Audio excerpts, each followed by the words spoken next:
Hello everyone. Today we will look into systems of equations. A system of equation is a linear system consists of two or more linear equations in the same variables. In order to solve system, we have different methods, and we are going to learn these methods throughout couple of classes. A solution to a system of equation is an ordered pair that satisfies each equation in that system. We will have three types of solutions. Two lines, when we graph each line, two lines may intersect, and intersection point is our solution. Then we will have one solution in these type of situations. We'll have one solution. If we have parallel lines, then we don't have any intersection, therefore this would be a no solution situation. One solution, no solution. If you have identical lines, then you have lines that are overlapping with one another and they have so many common points, and you can say infinite solutions for this one.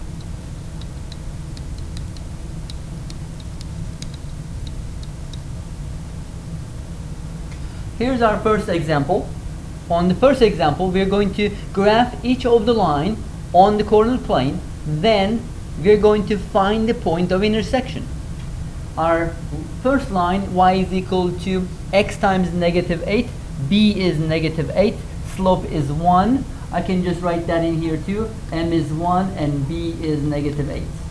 And if I graph that point, slope is up 1 over 1, up 1 over 1. I'm going to find all of the possible points on the graph. Now let's do the same thing for the second line. On the second line, slope is negative 2 and y-intercept is 1.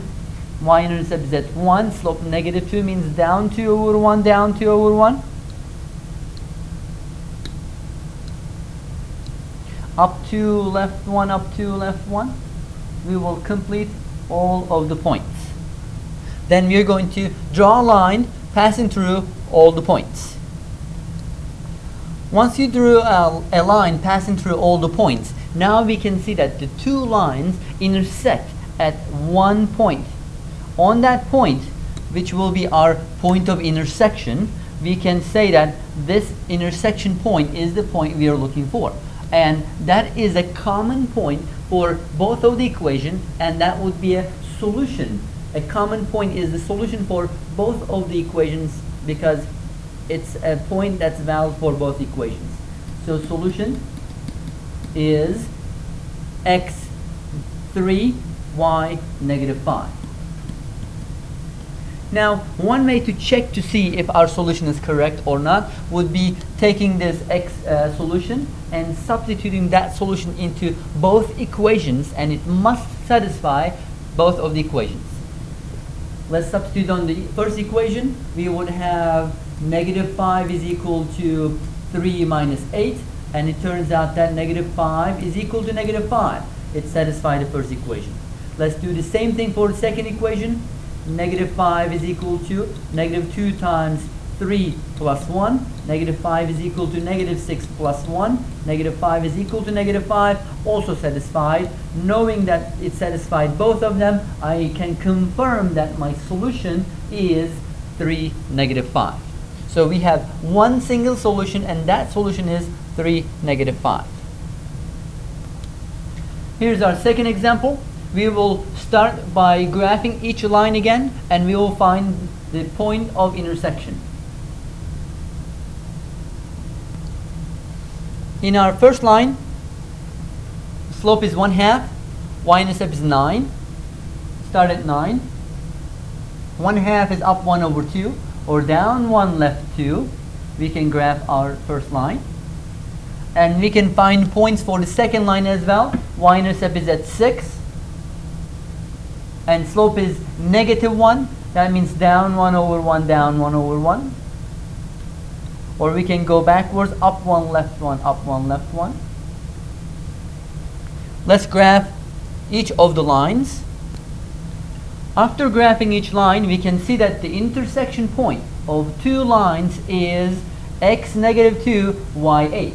So our solution will be x negative 2, y 8. We can check to see if our solution is correct. I will substitute this value on both of the equations and confirm that it was a correct solution. 8 is equal to 1/2 times negative 2 plus 9. 8 is equal to negative 1 plus 9. 8 is equal to 8. Correct for the first equation. 8 is equal to negative of negative 2 plus 6. 8 is equal to 2 plus 6. 8 is equal to 8. Second one is also correct. So this confirms that our solution is negative 2, 8 for this problem. In our next example, we have equations in standard form, or not exactly standard form, but they are not in slope-intercept form. It would be easier if they were in slope-intercept form, so we can graph easier as well. I'm going to convert each of them into slope-intercept form. If we convert the first one into slope-intercept form, we would get y is equal to 3x plus 8. If we convert the second one into slope-intercept form, we will get y is equal to x minus 2. On each of them, I can identify my slope and y-intercept. For the first one, our slope is 3, y-intercept is 8. On the second one, I have our slope as 1, y-intercept is negative 2. We can now graph each of them. Y-intercept 8, slope 3, up 3 over 1, down 3, left 1. Go ahead and graph each of your points. On the second equation, we had our slope as 1 and y-intercept as negative 2. We will start at negative 2 and go with the slope up 1 over 1.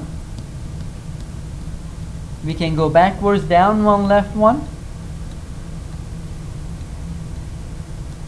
Let's go ahead and graph our lines. Once we graph each line, we will see that intersection of the lines is at x negative 5, y negative 7. So solution will be at x negative 5, y negative 7. We can do our check step with either with the original equation or the slope-intercept version, and if you substitute the result into the original equation, that will be a more sure way of checking your result.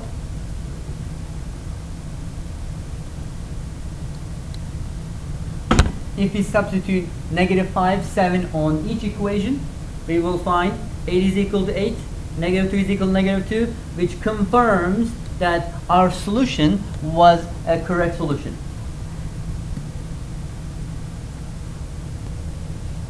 Our next example has mixed formats. One is in standard form, the other one is in slope-intercept.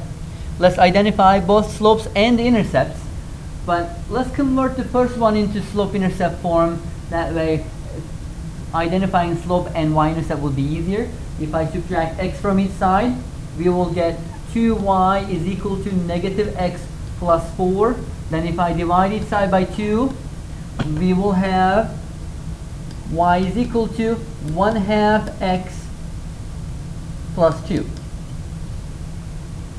On the second one, we have y is equal to negative 1/2 x plus 2. First one is also negative, by the way. We can identify our slope and y-intercept. For the first one, slope is negative 1/2 and y-intercept is 2. This is my first equation, and slope is down 1 over 2, down 1 over 2.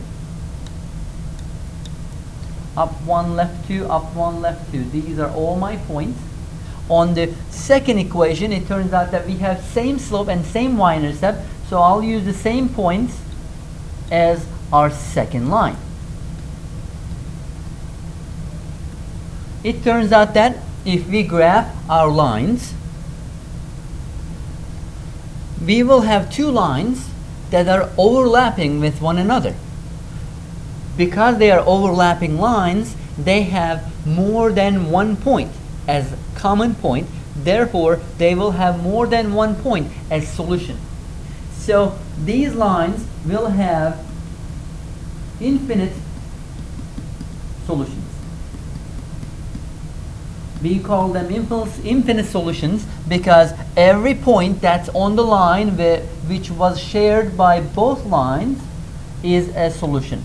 Not necessarily the integer points, the points in between will also be solutions as well. All the points that are on the line are solutions. Therefore, we will have infinite solutions for this scenario.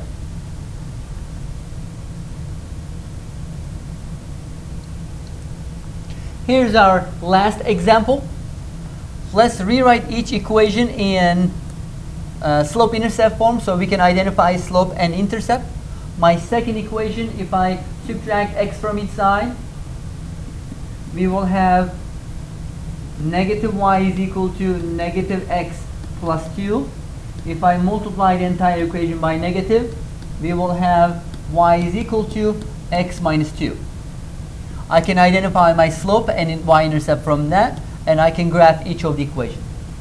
On the first equation, we have slope 1, y-intercept 5. Y-intercept is 5. We will start at 5. Slope is 1. Up 1 over 1, up 1 over 1. Down 1, left 1, down 1, left 1. We are done graphing the first one. Let's graph the second one. Slope is 1 again. Y-intercept is negative 2. Up 1 over 1. Down 1, left 1. We have all of our points. Let's graph each of the lines. After graphing, we can see that they are parallel lines. Parallel lines will never intersect. And in our earlier examples, we were showing the solutions as common points between two lines. Right now, our lines will never intersect. Therefore, they will never have common points. So they will never have solutions. For these type of scenarios, we will say no solutions.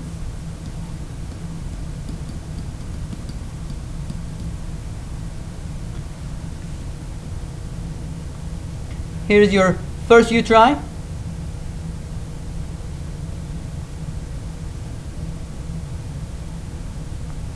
Here's your second u-try.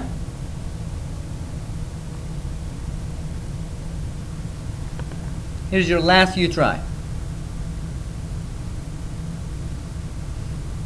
That's pretty much it. Please make sure to bring your questions to the class.